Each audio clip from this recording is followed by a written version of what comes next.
Students, I'm Dr. Anandhi. Welcome to my channel Make Biology Simple. So இன்னைக்கு வீடியோல நம்ம என்ன பார்க்க போறோம்னா carbohydrates lecture 5 தான் பார்க்க போறோம். So நம்ம ஒரு சீரியஸா carbohydrates பார்த்துட்டு இருக்கோம். So first வந்து basic classification பார்த்தாச்சு and monosaccharides, disaccharides, polysaccharidesல homopolysaccharide பார்த்தோம். இன்னைக்கு நம்ம வீடியோல polysaccharidesல heteropolysaccharides பத்திய detailed information தான் பார்க்க போறோம். Let's go into the video. So heteropolysaccharide அப்படி heteroனா அதாவது வேற homoனா same heteroனா different. So different monosaccharides சேர்றது தான் வந்து heteropolysaccharide சொல்லுவோம். இதுக்கு இன்னொரு பேர் என்னன்னா mucopolysaccharide. அதுவும் வந்து you can call இன்னொரு நேமும் நம்ம சொல்லலாம். And glycansனாலே polysaccharide தான். So இதுல என்ன வந்து இருக்குன்னா சுகரை தவிர சுகர்னா குளுக்கோஸ் அது தவிர கேலக்டோஸ் அந்த மாதிரி இல்லாம வேற என்னெல்லாம் இருக்குன்னா அமினோ சுகர்ஸ் இருக்கும் யூரானிக் ஆசிட். ஸோ இதெல்லாம் டிரைடா வர்றதுனால தான் வேற இருக்கிறதுனால தான் அது பேரே ஹெட்ரோ கிளைகான்ஸ்ன்னு சொல்லுவாங்க. அது இன்னொரு பேர் என்ன கிளைகோ அமினோ கிளைகான்ஸ் கேக்ன்னு சொல்லுவாங்க. GAGs glyco G for glyco A for amino G for glycans glyco amino glycans. So இதை என்ன சொல்லுவாங்கன்னா glycosaminoglycans வந்து it is nothing but heteropolysaccharide or mucopolysaccharides. So இதில் அமினோ சுகர்ஸ் மட்டும் இல்லாமல் அசிட்டைலேட்டட் அமினோ சுகர்ஸும் சல்ஃபேட்டட் காம்பவுண்டும் கார்பாக்சில் குரூப்ஸும் ஜென்ரலாக ப்ரெசென்ட் ஆகிருக்கு இந்த ஸ்ட்ரக்சரில். ஸோ இந்த ஸ்ட்ரக்சர் நமக்கு டிஃப்ரெண்ட் என்ன இருக்குன்றதை நம்ம ஒன் பை ஒன் பார்ப்போம். ஸோ இந்த சல்ஃபேட் அண்ட் கார்பாக்சில் குரூப்ஸ் இருக்கிறதுனால so that is making a acidic formula in the mucopolysaccharides convert ஆகுது. ஏன்னா because of the group it carries it got its nature. And இன்னொரு சில இதை பார்த்தீங்கன்னா காம்பினேஷன் வித் ப்ரோட்டீன்ஸோட சேரும். அதாவது கார்போஹைட்ரேட்ஸ் பிளஸ் ப்ரோட்டீன் அப்படி வந்துச்சுன்னா we call that mucoproteins as proteoglycans. புரோட்டியோனா ப்ரோட்டீன்ஸ் கிளைகன்ஸ்னா carbohydrate. So protein plus carbohydrate சேர்றது தான் புரோட்டியோகிளைகன்ஸ் இல்லைன்னா மியூகாஸ்ன்னு சொல்லுவோம் இல்லை மியூகோப்ரோட்டீன் சொல்லுவோம். ஸோ இந்த மியூகோப்ரோட்டீன்ஸில் எவ்வளோ கார்போஹைட்ரேட்னா மெஜாரிட்டி கார்போஹைட்ரேட் 95% இருக்கும், 5% தான் ப்ரோட்டீன் இருக்கும். ஸோ இதுதான் வந்து mucopolysaccharide or heteropolysaccharide or GAGs உடைய பேசிக் இன்ட்ரடக்ஷன். ஸோ நம்ம mucopolysaccharides நம்மளுடைய பாடியில் என்ன யூஸ் அது எங்கெல்லாம் நமக்கு கிடைக்கும் தட் இஸ் சோர்சஸும் பார்க்கலாம். ஸோ mucopolysaccharides பார்த்தீங்கன்னா it is a very essential component of tissue structure. அதாவது நம்ம வந்து ஸ்கெலெட்டல் நம்மளுடைய பாடியில் 2 டைப்ஸ் ஆஃப் காம்பவுண்ட்ஸ் இருக்கும். ஒன்று ஸ்டாட்டிக் இன்னொன்று டைனமிக்.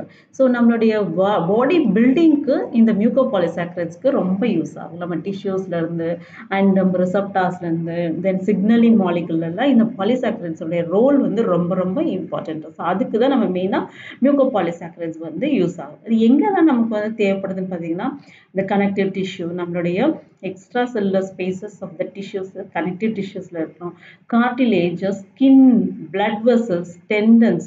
ஸோ இதில் எல்லாமே வந்து பார்த்தீங்கன்னா இந்த form of collagen, elastin fibres இந்த கிரவுண்ட் சப்ஸ்டன்ஸில் அதாவது பேஸ்மெண்ட் அதாவது ஒரு ஃபவுண்டேஷன் பார்த்தீங்கன்னா mucopolysacharide தான் இருக்கும். அதுக்கப்புறம் தான் நம்மளோட ப்ரோட்டீன்ஸோ நம்மளுடைய ஃபண்டமெண்டல் வேறு காம்பனன்ட்ஸோ பவுண்ட் ஆகி நமக்கு ஒரு ஸ்டர்டி ஸ்ட்ரக்சரை கொடுக்குது.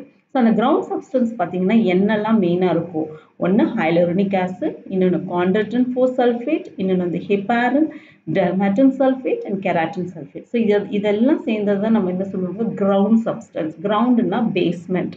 ஒரு டிஷ்யூ ஒரு போனோ ஒரு ஏதாவது ஒரு ஃபார்ம் ஆகணும்னா அதுக்கு பேஸ் பார்த்தீங்கன்னா நம்மளுடைய mucopolysacharide is very important. So நம்ம இந்த கேஸில் ஒன்றொன்னா என்னெல்லாம் பார்க்கலாம். Hyaluronic acid, chondroitin sulphate, heparin, dermatan sulphate, keratan sulphate. So hyaluronic ஆசிட்னா என்னன்னு பார்ப்போம். It is made up of glucuronic acid and N acetyl glucosamine அதாவது NAGன்னு சொல்லுவாங்க. ஸோ குளுக்குரோனிக் ஆசிட்ன்றது என்னன்னா குளுக்கோஸோட ஆசிட் ஃபார்ம் ஆயிடுச்சுன்னா அது பேர் குளுக்குரோனிக் acid.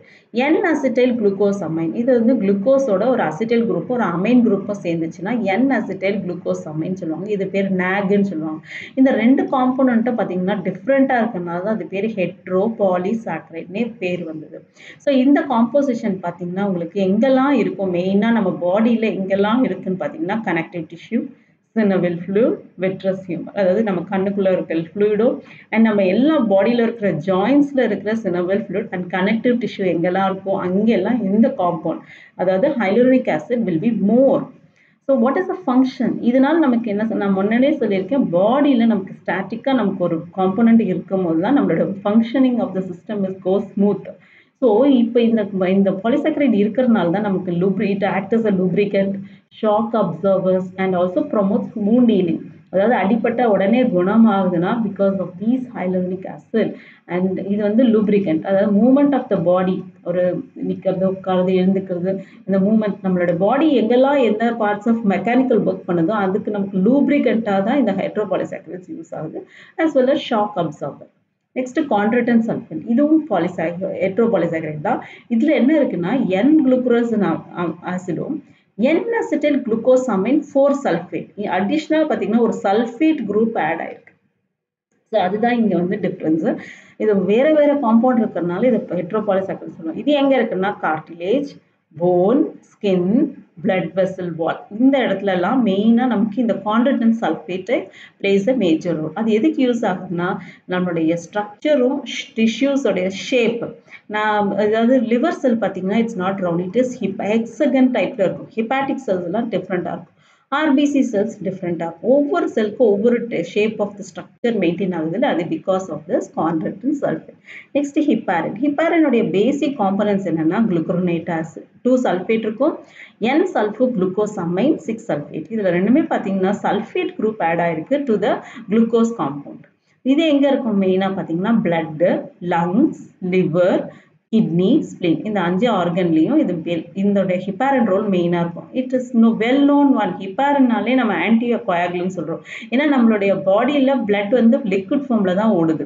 It is not converted to solid. அது ஏதாவது நமக்கு வந்து அடிப்பட்டா என்ன ஆகும்னா அந்த பொசிஷனில் அந்த இடத்துல வந்து கிளாட் ஆகிடுது. ஏன்னா ஹிப்பாரின் இல்லாதனால தான். ஸோ நம்மளோட பாடியில் உள்ள பிளட் வந்து டிரான்ஸ்போர்ட் ஆகிறது முக்கியமான ரீசன் நேச்சுரல் ஆன்டி கோயாகுலன்ட் இருக்குது. அது பேர் என்ன? ஹிப்பாரின்.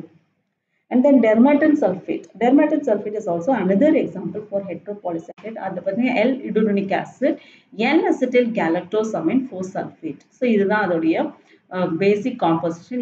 இதுவும் பார்த்தீங்கன்னா blood vessels, valves and heart valves, skin. இதுல மெயினாக இதோடைய ரோல் ஃபார்ம் ஆகும். இதுவும் maintenance of the shape of the டிஷ்யூஸ்க்கு யூஸ் ஆகுது.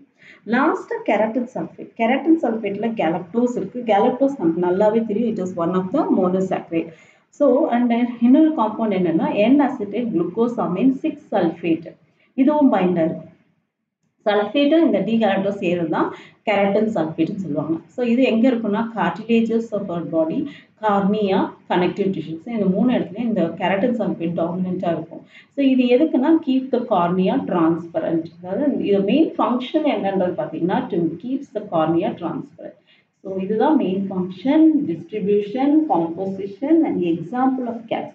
ஸோ கேக்ஸ் மீன்ஸ் நம்மளுடைய mucopolysaccharide or heteropolysaccharide. So this much is enough for the heteropolysaccharides topic, so which is very useful for you.